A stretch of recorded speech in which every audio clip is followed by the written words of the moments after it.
ఈ మధ్యకాలంలో మా దగ్గరకు ఒకటి 3 ఇయర్స్ ఏజ్ స్నూపీ అనేది వచ్చిందండి.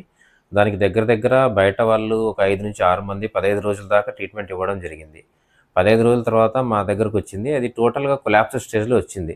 మేము చెక్ చేసి చూడగా టోటల్‌గా బాడీ మొత్తం వైట్ అయింది. హాయ్! నేను మీ doctor Krishna Nayak. Welcome to Sri Sai speciality pet clinic. ఆ తెచ్చిన పప్పీని మేమేం చేశామంటే బ్లడ్ టెస్ట్ తర్వాత దానికి ఏవైతే చేయాలో టెస్ట్‌లన్నీ చేసిన తర్వాత మాకు తెలిసిందేమంటే టోటల్ బ్లడ్ లాస్ ఉండింది. ఆ బ్లడ్ లాస్ ఉన్న దాన్ని మేమేం చేశామంటే ఓనర్‌ని పిలిచిన తర్వాత ఓనర్‌కు మేము ఎక్స్‌ప్లెయిన్ చేయడం జరిగింది. ఏంటి ప్రాబ్లము? దాని సొల్యూషన్ ఏంటి? అనేది ప్రతి ఒక్కటి క్లియర్‌గా ఎక్స్‌ప్లెయిన్ చేయడం జరిగింది. దాన్ని బతికించుకోవాలి అంటే గనక బ్లడ్ ట్రాన్స్‌ఫ్యూజన్ ఒక్కటే చేయాలి. అది కూడా టోటల్ బ్లడ్ ట్రాన్స్‌ఫ్యూజన్ చేస్తేనే అది బతుకుతుంది అని చెప్పేసి వాళ్ళు చెప్పిన తర్వాత వాళ్ళు అగ్రీ అయ్యారు. బ్లడ్ ట్రాన్స్‌ఫ్యూజన్ కోసమని మా దగ్గర ఒక ల్యాబ్ ఉంది. ఆ ల్యాబ్ నుంచి బ్లడ్ తీసేసుకొని దీనికి ఎక్కించడం జరిగింది.